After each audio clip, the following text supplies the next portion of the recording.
Hello बच्चों, मैं स्मिता बिजलवान स्वागत करती हूँ आपका आईसीटी वर्चुअल क्लासरूम में। आशा करती हूँ आप सभी स्वस्थ होंगे और अच्छे से अपनी पढ़ाई कर रहे होंगे। बच्चों, आज हम पढ़ने जा रहे हैं क्लास 11 की केमिस्ट्री। और क्लास 11 केमिस्ट्री में हमारा चैप्टर चल रहा था chemical bonding and molecular structure. तो इसी को ही आगे हम आज कंटिन्यू करेंगे और एक बार देख लेंगे लास्ट लेक्चर में हमने कौन कौन से टॉपिक्स को अच्छे से पढ़ लिया था, अच्छे से समझ लिया था। ठीक है, आगे चैप्टर को स्टार्ट करते हैं। चलिए, तो सबसे पहले हमने पढ़ लिया था ये केमिकल बॉन्ड क्या है, ल्यूइस और कोसल लुईस अप्रोच क्या है, लुईस सिंबल्स कैसे क्या है, ठीक है, इलेक्ट्रोकोवलेंट बॉन्ड क्या है और ऑक्टेट रूल क्या है। अगला कोवलेंट बॉन्ड क्या है ये देख लिया था, टाइप्स ऑफ बॉन्डिंग देख ली थी, ठीक है, important conditions for the Lewis dot structure, क्या क्या कंडीशंस हैं जो लुईस डॉट स्ट्रक्चर के लिए इम्पॉर्टेंट हैं वो भी देख ली थी, ठीक है। अगला molecule in their covalent bond structure in terms of single double and triple bond, ये भी देख लिया था, कैसे ये बनते हैं ये भी देख लिया था। लुईस रिप्रेजेंटेशन भी देख ली थी, कुछ सिंपल मॉलिक्यूल्स, ठीक है, हो गया था। एग्जाम्पल भी देख लिए थे। फॉर्मल चार्ज के बारे में लास्ट लेक्चर में हम बात कर रहे थे कि फॉर्मल चार्ज क्या होता है और कैसे हम फॉर्मल चार्ज फाइंड करते हैं, ठीक है। इससे रिलेटेड क्वेश्चंस भी आते हैं जहां पर हमें फॉर्मल चार्ज जो है उसको फाइंड करना होता है ना, चार्ज बताना होता है। चलो, तो फॉर्मल चार्ज का या तो ये डिटेल फॉर्मूला आप नोट कर लें, ठीक है, या तो एक ये वाला फॉर्मूला भी है हमारे पास, Fc = V - V - U। चलिए, तो ये है आपके लिए क्वेश्चन। तो यहाँ पर ये जो बना हुआ है, यहाँ पर आपको बताना है कि मान लो ये वाला जो ऑक्सीजन है, ये वाला है फर्स्ट ऑक्सीजन, ये वाला है सेकंड ऑक्सीजन और ये वाला है थर्ड ऑक्सीजन, ठीक है। मान लो यहाँ पर ये पॉजिटिव नेगेटिव लिखा है ना, ये कोई चार्ज लिखा ही नहीं है यहाँ पर, ठीक है, इसको नेग्लेक्ट आपको करना है। अब आपको बताना है यहाँ पर कौन से ऑक्सीजन पर कौन सा चार्ज है, ये तीनों ऑक्सीजन पर आपको चार्ज निकालना है, ठीक है। निकालिए, एक बार खुद से ट्राई कीजिए। चलिए, तो जैसे कि हमें यहाँ पर फॉर्मूला पता है, formal charge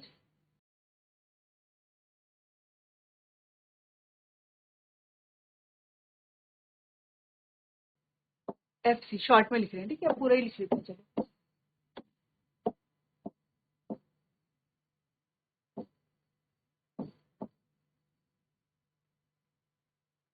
is equals to V - B - U, ठीक है। तो ये रहा हमारा फॉर्मूला। अब फर्स्ट ऑक्सीजन की बात करते हैं।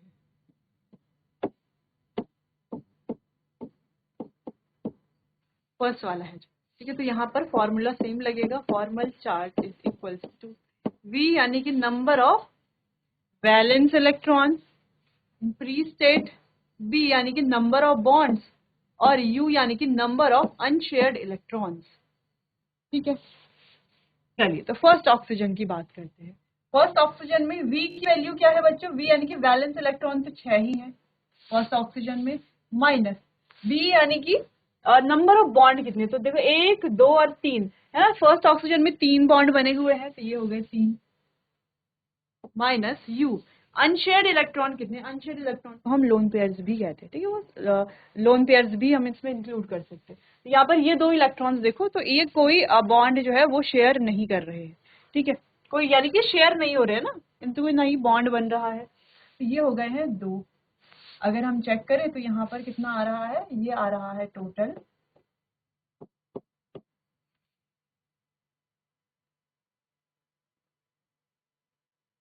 ये आ रहा है +1।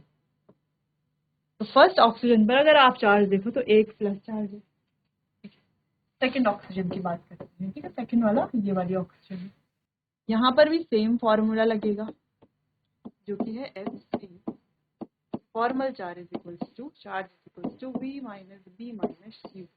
अच्छा, आप ये वाला फॉर्मूला लिख लो, या आप ये जो डिटेल वाला फॉर्मूला है ना, आप इसको भी लगा सकते हो। इस फॉर्मूले को भी आप लगाओगे तो सेम ही हमें आंसर मिलने वाला है, ठीक है। चल, यहाँ पर इसे भी सॉल्व कर लेते हैं। तो V कितना है, V तो 6 ही आएगा, माइनस बॉन्ड अगर आप देखो चेक करो यहाँ पे तो एक और एक दो, दो है, माइनस अनशेयर्ड इलेक्ट्रॉन ये U है, अनशेयर्ड इलेक्ट्रॉन कितने 1 2 3 4 कितने हैं 4 है, 4 माइनस टू कितना हो गया -6 और 6 कितना हो गया 0।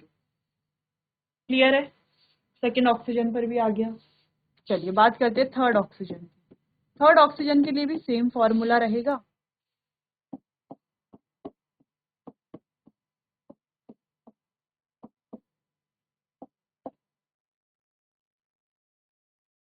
ठीक है, अब यहाँ पर वैलेंस इलेक्ट्रॉन देखो कितने हैं 6 हैं, माइनस बॉन्ड कितना है एक बना हुआ है तो यहाँ पर आ जाएगा 1,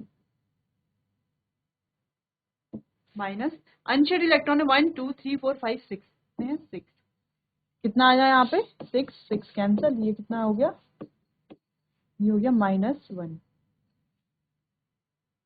क्लियर है, क्या आ गया यहाँ पर -1। तो ऐसे आप यहाँ पर चार्ज निकाल सकते हो। ठीक है, क्लियर है इतना। चलिए अब इसे आप देख लीजिए। अच्छा इसकी एक और ट्रिक भी है। ट्रिक क्या है कि जितने इलेक्ट्रॉन होने चाहिए और जितने हैं, यानी कि जितने इलेक्ट्रॉन होने चाहिए उतने में से माइनस कर लेंगे जितने हैं। ठीक है, जितने होने चाहिए और जितने हैं उतने माइनस कर लेंगे तो भी हमारा आंसर आ जाएगा।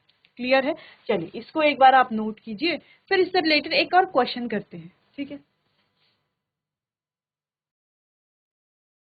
चलिए तो जैसे हमने बताया एक और ट्रिक के बारे में, है ना, ट्रिक से भी हम निकाल सकते हैं। तो देखो फर्स्ट ऑक्सीजन, सेकेंड ऑक्सीजन और थर्ड ऑक्सीजन, हमने ट्रिक क्या कही कि ट्रिक कैसी है, जितने इलेक्ट्रॉन होते हैं और जितने इलेक्ट्रॉन हैं, जितने इलेक्ट्रॉन होते हैं, तो देखो तीनों ऑक्सीजन में कितने कितने होते हैं, 6 6 होते हैं, माइनस कर लेंगे तीनों से जितने इलेक्ट्रॉन हैं।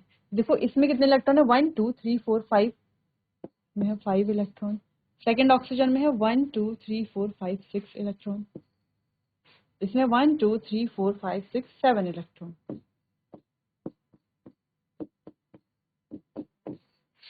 यहाँ पर आ गया आंसर +1, यहाँ पर आ गया 0, यहाँ पर आ गया -1।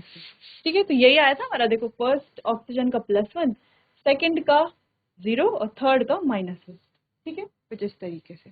क्लियर है ये वाला पॉइंट, इतना समझ में आया, ऐसे हम चार्ज निकालेंगे। फिर हमने बात की इसका जो फॉर्मूला है, जो फॉर्मूला लगा कर भी आप निकाल सकते हैं। ठीक है, जो ये वाला फॉर्मूला है इसको लगा कर भी आप निकाल सकते हो। तो देखो यहाँ पर, अगर आप यहाँ पर देखो ध्यान से, तो सेम हमने फर्स्ट सेकंड और थर्ड तीनों ऑक्सीजन के लिए फॉर्मूला लगाया है। कौन सा वाला, जो हमने अभी पढ़ा था, ठीक है, बड़ा वाला फॉर्मूला। तो ये रहा यहाँ पे +1 0 और -1 आ रहा है। Generally the lowest energy structure is the one with the smallest formal charge on the atom. The formal charge is a factor based on a pure covalent view of bonding in which electron pair are shared equally by neighboring atom। ठीक है, चलो अच्छा ये तो हमने समझ ही लिया है। अच्छा एक और क्वेश्चन करते हैं। ठीक है, तो ये है क्वेश्चन कुछ इस तरीके से, C single bond O, single bond O, double bond O, यहाँ पर 1 2।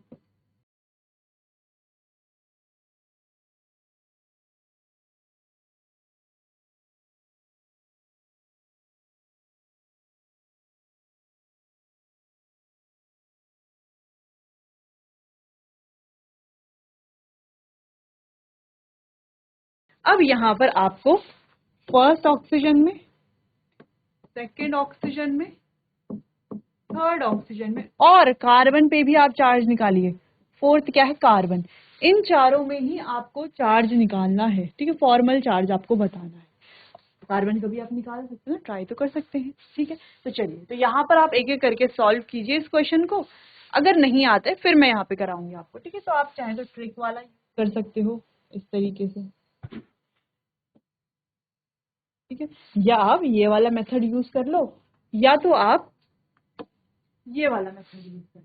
ठीक है, तो कोई सा भी मेथड आप यूज कर सकते हो फॉर्मल चार्ज को निकालने के लिए। चलिए तो कीजिए फटाफट, 2 मिनट है आपके पास। इजी करते हैं। देखो फर्स्ट ऑक्सीजन की बात करें देखो आपने कर ही लिया होगा। कितने इलेक्ट्रॉन, वैलेंस इलेक्ट्रॉन यानी कि V कितना है 6, माइनस नंबर ऑफ बॉन्ड कितना है 1, माइनस अनशेयर्ड इलेक्ट्रॉन कितने हैं 6, 6 से 6 कैंसिल, ये हो गया -1। पहले ऑक्सीजन का चार्ज, सेकंड ऑक्सीजन ये वाला, इसकी बात करते हैं। 6 वैलेंस इलेक्ट्रॉन माइनस 1 2, बॉन्ड कितने हैं 2 हैं, -1 2 3 4, 4 कितने नंबर ऑफ इलेक्ट्रॉन जो क्या है अनशेयर्ड है,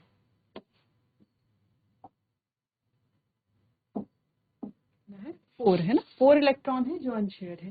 कितना हो गया ये 4, -4 -2 हो गया -6, और ये +6 कितना हो गया 0। थर्ड ऑक्सीजन की बात करते हैं। 6 वैलेंस इलेक्ट्रॉन माइनस, अब देखो बॉन्ड कितने हैं 1, माइनस अनशेयर्ड इलेक्ट्रॉन कितने 6, क्या हो गया, ये हो गया -1। तो जैसे हमने कहा कार्बन का भी हम निकाल सकते, तो आपने निकाल ही लिया होगा। कार्बन को चेक कर लेते हैं। कार्बन देखो कितने valence electron 4, minus number of bond कितने 1 2 3 4, 4, माइनस अनशेयर्ड इलेक्ट्रॉन कितने, एक भी नहीं, तो ये हो गया 0। ये कितना आ गया, और 0 तो -0, -4 + 4, -0 कितना हो गया 0। ठीक है, चलिए, तो ये है यहाँ पर चार्ज। तो आपने एग्जाम में इससे रिलेटेड या इससे रिलेटेड आप क्वेश्चन जरूर देखें। ठीक है, चलिए क्लियर हो गया। अब आपको नोट करना है तो आप इसे नोट कर लीजिए। आप चाहें तो इसे इस वाले मेथड, ट्रिक वाले मेथड से भी कर सकते हो। ठीक है, आप चाहें तो इसे डिटेल वाले मेथड से, यानी कि जो दूसरा मेथड था उससे भी आप कर सकते हो। ठीक है, जिससे भी करोगे आपकी चार्ज हमेशा सेम ही आएगा, यही आएगा हमेशा। क्लियर है इतना? चलिए, तो इसे एक बार आप नोट कर लीजिए, फिर आगे कंटिन्यू करते हैं। चलिए बच्चों, क्लियर हो गया ना यहाँ तक? अब आगे बढ़ते हैं। ये तो हमने देख लिया है। अब बात करते हैं लिमिटेशंस ऑफ ऑक्टेट थ्योरी। अब ऑक्टेट थ्योरी के कुछ लिमिटेशंस थे, उनकी तरफ बढ़ते हैं। In some compounds the number of electron surrounding the central metal atom is less than 8। कुछ कंपाउंड ऐसे थे जहां पर जो इलेक्ट्रॉन्स थे सेंट्रल मेटल एटम पर वो 8 से कम थे। ठीक है, this is specially in the case of element having less than 4 valence electron. तो ये किसके केसेस में था? जिनके जो वैलेंस इलेक्ट्रॉन है वो 4 से कम हो। ठीक है, उन केसेस में ये था। ठीक है, तो ये क्या बन जाता है? एक एक्सेप्शनल केस बन जाता है। जैसे कि हम और एग्जाम्पल की बात करें यहाँ पर, अगर आप ध्यान से देखो, चलो पहला वाला एग्जाम्पल तो आपको दिख रहा है। अगर हम कहें BeCl2 या BCl3, यहाँ पर आप क्या देखोगे, जो ये Be है, एक इलेक्ट्रॉन एक इलेक्ट्रॉन, ये आ गया Cl, एक Cl एक Cl, टोटल इलेक्ट्रॉन कितने आपको दिख रहे हैं? यहाँ पर 4 इलेक्ट्रॉन है। ठीक है, अब इसके वैलेंस शेल की अगर हम बात करें तो वैलेंस शेल में कितने इलेक्ट्रॉन है? 2 ही इलेक्ट्रॉन है। तो वही कहा गया कि जिनके वैलेंस शेल में क्या हो, 4 इलेक्ट्रॉन से कम हो, 4 से कम इलेक्ट्रॉन हो वैलेंस शेल में। ठीक है, जैसे BCl3 का देखिए, अगर हम B यानी कि बोरोन, इसके हैं 1 2 3 इलेक्ट्रॉन। ठीक है, या ऐसे लिख लो इसको,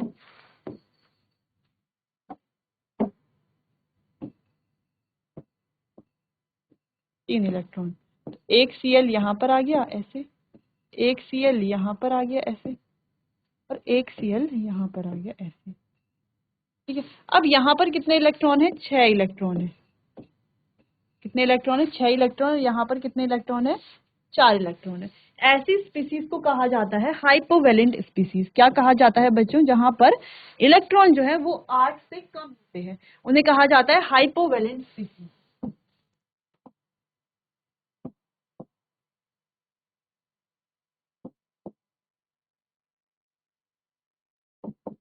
हाइपोवेलेंट स्पीसीज यानी कि लेस देन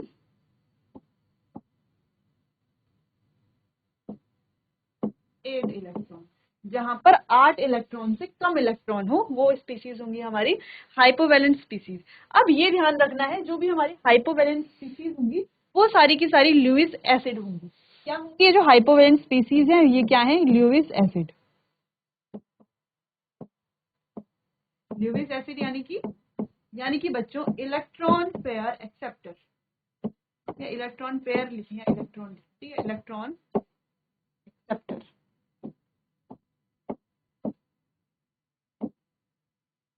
क्या होती है? इलेक्ट्रॉन एक्सेप्टर या इलेक्ट्रॉन पेयर एक्सेप्टर। ठीक है, तो पहला लिमिटेशन ये हो गई कि जहां पर जो इलेक्ट्रॉन है वो 8 से कम है। ठीक है, कौन से केसेस में होंगे? जहां पर जो वैलेंस इलेक्ट्रॉन है वो 4 से कम है, वहीं पर ही 8 से कम इलेक्ट्रॉन होंगे। देखो 4 जहां पर होंगे वहां पर तो ऑटोमेटिकली 8 ही हो जाएंगे, लेकिन जहां पर 4 से कम है, 3 है, 2 है, तो वहां पर इलेक्ट्रॉन की संख्या कम होगी। ऐसे स्पीसीज को कहा जाएगा हाइपोवैलेंट स्पीसीज।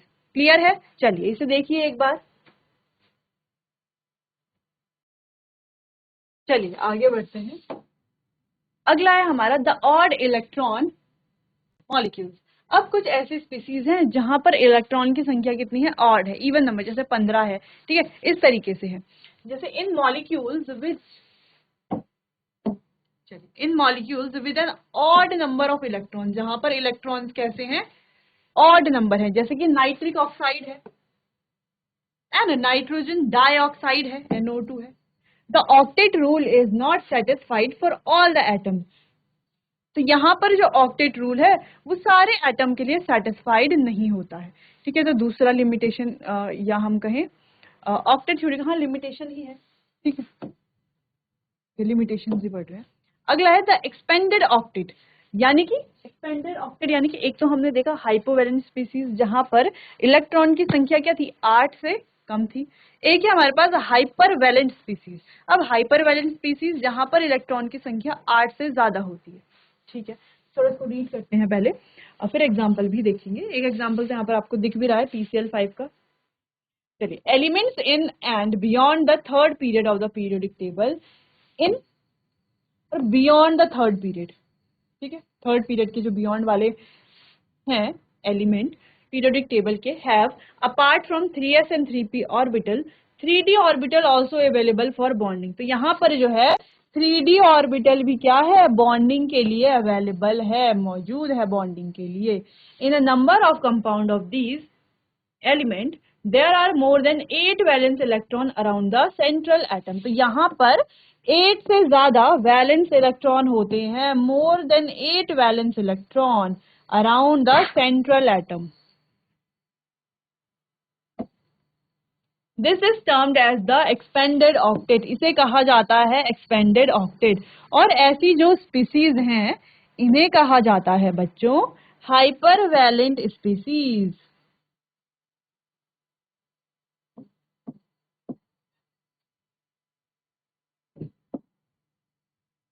अब जैसे हमने हाइपोवैलेंट स्पीसीज देखी थी, तो हाइपोवैलेंट स्पीसीज को हम क्या कह रहे थे? Lewis acid. ठीक है, लेकिन ये जो हमारी हाइपर वैलेंट स्पीसीज होती हैं जरूरी नहीं है कि लुइस बेस ही होंगी। ठीक है, इट इज नॉट नेसेसरी। तो ये नेसेसरली हाइपर हमेशा लुइस ऐसे बेस ही होंगी ऐसा नहीं होता है। ठीक है, अब एग्जाम्पल की बात करते हैं। जैसे कि PCl5 आप देख पा रहे हो, तो कितने इलेक्ट्रॉन है?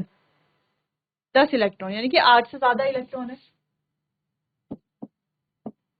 कुछ और एग्जाम्पल हैं, जैसे कि हमारे पास है SF6। SF6 अगर आप ध्यान से देखो,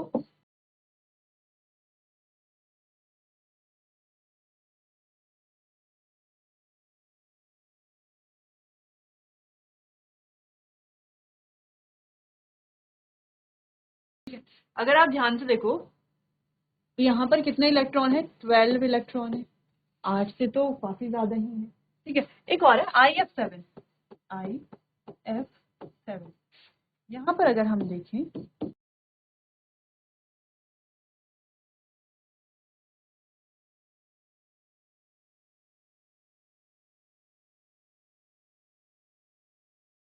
IF7, ठीक है, यहाँ पर है 14 इलेक्ट्रॉन। तो ऐसी स्पीसीज भी हैं जहां पर 8 से ज्यादा इलेक्ट्रॉन। ठीक है, तो ऐसी स्पीसीज को कहा जाएगा हाइपर वैलेंट स्पीसीज। और इनका जो ये ऑक्टेट है इसे हम क्या कहते हैं? इससे टर्म दिया जाता है एक्सपेंडेड ऑक्टेट। क्लियर है इतना? तो लिमिटेशंस आपने देख ली हैं कुछ कुछ तो। ठीक है, फिर एक और लिमिटेशन ये भी थी कि ऑड नंबर ऑफ इलेक्ट्रॉन्स भी इसमें होते हैं। ये भी क्या है? इसकी लिमिटेशन है। क्लियर है? एग्जाम्पल समझ में आ गए हैं? अब आपको ये नोट करने हैं और एग्जाम्पल जरूर नोट करने हैं इनके साथ। ठीक है, चलिए नोट कीजिए इनको। चलिए, क्लियर है इतना?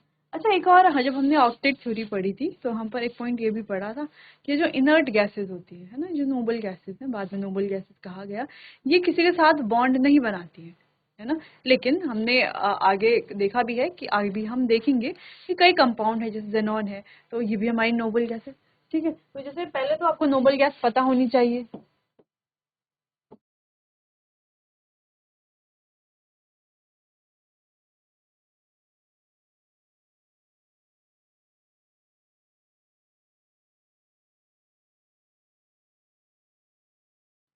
ठीक है, helium, neon, argon, krypton, xenon, ब्रॉन, ऑग्नियम। ठीक है, तो ये सारी हमारी गैसेस हैं। आप इसे याद भी कर सकते हो, जैसे हमने चैप्टर थर्ड याद किया था, हीरा, नीलम और कोहिनूर जैसे रत्न ओरिजिनल। ठीक है, तो ये इसका हमने एक मेमोनिक से याद कर लिया था। तो ये जो हमारी नोबल गैसेस हैं, पहले तो हमने ये पढ़ा ऑक्टेट थ्योरी में कि किसी के साथ बॉन्ड नहीं बनाती है। ठीक है, लेकिन हमें पता चलता है कि जैसे जेनॉन है, ठीक है, ये क्या करता है, बहुत सारे अलग अलग कंपाउंड भी जो है ये फॉर्म करता है, बॉन्ड बनाता है। ठीक है, सिंपली बात ये है। क्लियर? तो ये भी इसका एक लिमिटेशन हो सकता है, ये भी आप नोट कर सकते हैं। चलिए, खैर आगे बढ़ते हैं। ये है, इंटरेस्टिंगली, एक और पॉइंट है, sulphur also form many compounds in which the octet rule is obeyed. तो इंटरेस्टिंग बात यह है कि सल्फर भी बहुत सारे कंपाउंड बनाता है जहां पर और ऑक्टेट रूल जो है वो ओबे होता है। ठीक है, in sulphur dichloride the sulphur atom has an octet of electrons around it. ठीक है, चलिए, तो सल्फर डाइक्लोराइड में सल्फर एटम जो है has an octet of electron around it. Clear है? चलिए, यानी कि उसके आर पार क्या, उसके जो सराउंडिंग है उसमें क्या होता है, ऑक्टेट ऑफ इलेक्ट्रॉन्स होते हैं। ठीक है, चलिए अगला, यहाँ पर कुछ लिमिटेशंस और भी हैं, उन्हें भी देख लेते हैं। तो कुछ लिमिटेशंस तो हमने देख ली हैं, कुछ और है। It is that octet rule is based upon the chemical inertness of noble gases. तो ये ऑक्टेट रूल किस पर बेस्ड है? Chemical inertness of noble gases पर। अगला, however some noble gases, for example xenon है, ठीक है, क्रिप्टॉन है, also combined with oxygen and fluorine, ये ऑक्सीजन और फ्लोरीन के साथ, जैसे आप देख XeF2, KrF2, XeOF2 to form a number of compound. तो ये कई सारे कंपाउंड बनाते हैं। ठीक है, जो कि एक लिमिटेशन यहाँ पर बन जाएगी। Clear है? This theory does not account for the shape of molecules. It does not explain the relative stability of the molecule, being totally silent about the energy of a molecule. तो सबसे main बात तो ये molecule की energy के बारे में नहीं बताती है, स्टेबिलिटी के बारे में नहीं बताती है, शेप के बारे में मॉलिक्यूल के नहीं बताती है। ठीक है, रिलेटिव स्टेबिलिटी, शेप और एनर्जी, इन तीनों के बारे में ये नहीं बताती किसी भी मॉलिक्यूल की। इस वजह से ये क्या है, थ्योरी के कुछ कई सारे यहाँ पर लिमिटेशंस आ जाते हैं। क्लियर है? चलिए, कुछ और लिमिटेशन जो इनमें आप ऐड कर लीजिए, जैसे हाइपोवैलेंट स्पीसी है, हाइपोवैलेंट स्पीसी और हाइपरवैलेंट स्पीसीज दोनों आप नोट कर सकते हैं। इसके अलावा ऑड इलेक्ट्रॉन्स हैं, ठीक है, ऑड इलेक्ट्रॉन मॉलिक्यूल्स हैं, उन्हें भी आप यहाँ पर ऐड कर सकते हैं, या जो आपने पहले लिखे हैं उन पर आप इन्हें ऐड कर सकते हैं। कुछ भी आप इन दोनों में से कर सकते हैं। ठीक है, चलिए, तो ये हो गई है कंप्लीट यहाँ पर लिमिटेशंस, तो नोट कर लीजिए इनको। चलिए, आगे बढ़ते हैं। अगला है आयनिक और इलेक्ट्रोवैलेंट बॉन्ड। अब कोवैलेंट बॉन्ड हमने कई डिटेल में पढ़ ही लिया है। अब इलेक्ट्रोवैलेंट बॉन्ड क्या है? इलेक्ट्रोवैलेंट बॉन्ड भी हमने पढ़ ही लिया है, हम थोड़ा इसको रीड कर लेते हैं, थोड़ा और समझ लेते हैं इसको। ठीक है, from the Coastal and Lewis treatment of formation of an ionic bond, it follows that the formation of ionic bond would primarily depend upon, तो किस पर डिपेंड करता है ionic bond का formation? The ease of formation of positive and negative ions from respective neutral atoms, formation of positive and negative ions from respective neutral atoms. दूसरा, the arrangement of positive and negative ions in the solid, और arrangement पर भी depend करता है positive और negative ion के, that is lattice of crystalline compound. ठीक है, अभी लैटिस ऑफ क्रिस्टलीन कंपाउंड क्या है, लैटिस एनर्जी क्या है, इसको हम आगे समझते हैं। फिलहाल आप इतना नोट कीजिए, क्योंकि इलेक्ट्रोवैलेंट बॉन्ड क्या है वो हम पहले भी देख चुके हैं। ठीक है, जैसे NaCl है, तो ये NaCl जो इनके बीच में क्या है, ये इलेक्ट्रोवैलेंट ही बॉन्ड ही है, या हम आयनिक बॉन्ड कहते हैं। कि आयनिक बॉन्ड असल में क्या बॉन्ड है, तो असल में ये बॉन्ड है ही नहीं, ये क्या है, एक इलेक्ट्रोस्टैटिक फोर्स ऑफ अट्रैक्शन है। ठीक है, जो काफी स्ट्रांग होती है इनके बीच में, जिससे कि ये कंपाउंड बन जाता है। ठीक है, क्लियर। बनेगा कैसे, जैसे Na के पास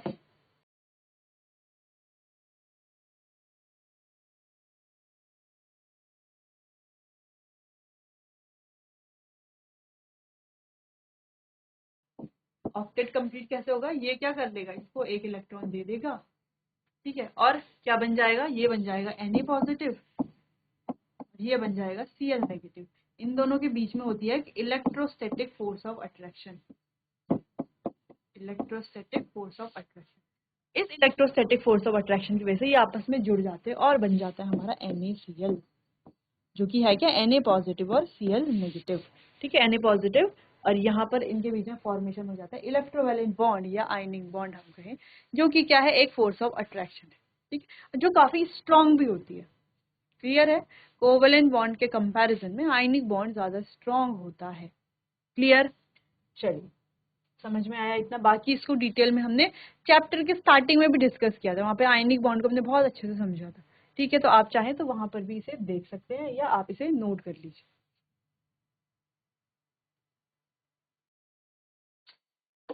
चलिए बात करते हैं लैटिस एंथैल्पी की, या लैटिस एनर्जी भी जिसे कहा जाता है। अभी लैटिस एनर्जी क्या है, इसको थोड़ा सा समझते हैं। Lattice energy or lattice enthalpy of an ionic solid is defined as the energy required to completely separate 1 mole of a solid ionic compound।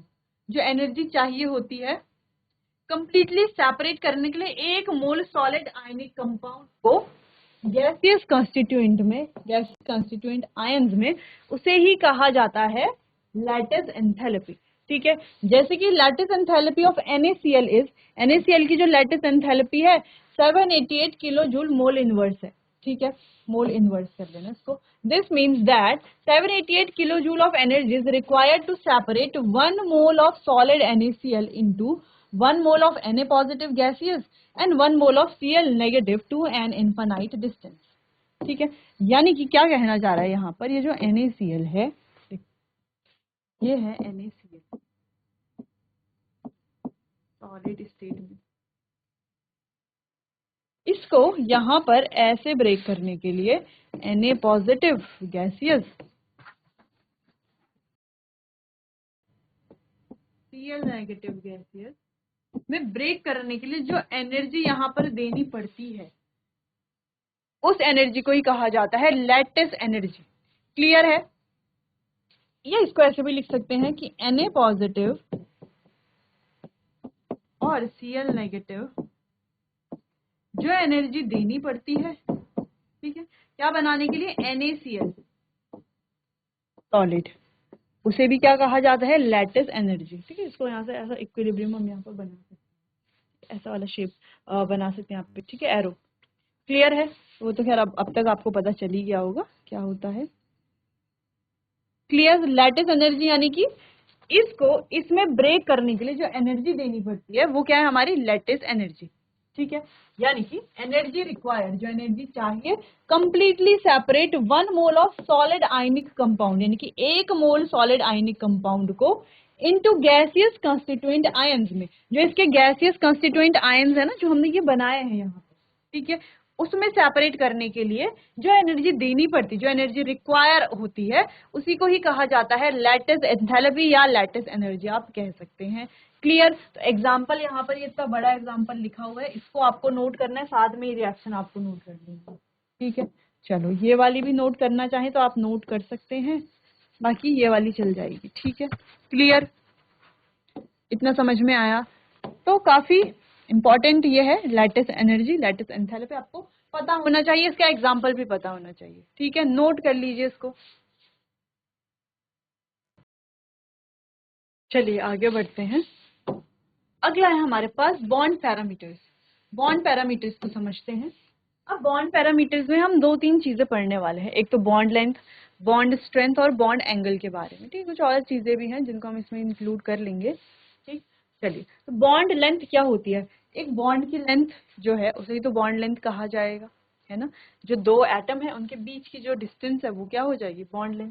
चलिए, तो bond length is defined as the equilibrium distance between the nuclei of two bonded atoms in a molecule. दो bonded atoms के बीच की जो distance है उसे ही क्या कहेंगे हम? उसे ही कहेंगे हम बॉन्ड लेंथ, ठीक है। क्या हो जाएगी वो? Bond length. अब in the case of covalent bond, अब कोवलेंट बॉन्ड के केस में the contribution from each atom is called the covalent radius of that atom. तो जो भी कंट्रीब्यूशन होगा हर एक एटम का जो कंट्रीब्यूशन होगा उसे कहा जाएगा covalent radius of that atom. Covalent radius is measured approximately as the radius of an atom's core which is in contact with the core of an adjacent atom in a bonded situation.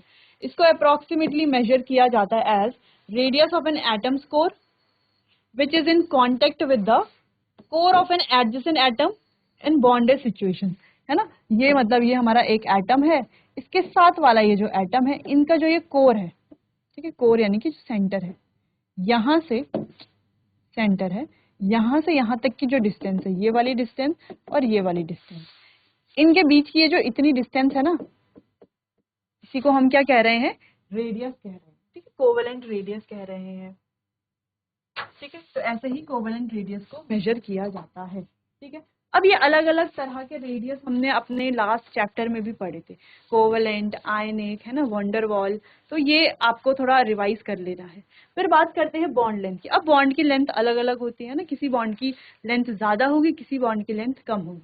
तो bond length जो है वो inversely proportional है bond strength की, यानी कि जिस bond की लेंथ ज्यादा होगी उसकी स्ट्रेंथ कम होगी। मान लीजिए कोई इतना बड़ा बॉन्ड है, इतना लंबा बॉन्ड है, ठीक है, इसको तोड़ना आसान होगा, बिल्कुल आसान होगा। इसको ऐसे करेंगे तो ये आसानी से टूट जाएगा। मान लो इतनी बड़ी पेंसिल आपके पास है, उसको आप तोड़ना चाहे तो आसानी से तोड़ लेंगे, ठीक है।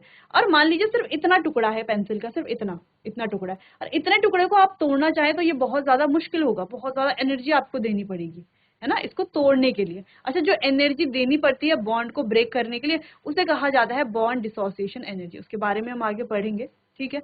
तो यहाँ पर हमें क्या समझ में आया कि जो बॉन्ड की लेंथ जिसकी ज्यादा है वो उतना स्ट्रॉन्ग बॉन्ड नहीं है, और जिस बॉन्ड की लेंथ बहुत ज्यादा नहीं है, कम है, वो बॉन्ड कैसा होगा? स्ट्रॉन्ग बॉन्ड हो, ठीक है। तो ये बात थी बॉन्ड लेंथ की। खैर, इसे डिटेल में डिस्कस करेंगे हम अपने आने वाले अगले सेशन में। तब तक के लिए आप पढ़ते रहिए, कहीं पर अगर समझ में नहीं आता है तो आप मुझसे पूछ सकते हैं। चलिए बच्चों, आज के लिए बस इतना ही। आपका बहुत बहुत धन्यवाद।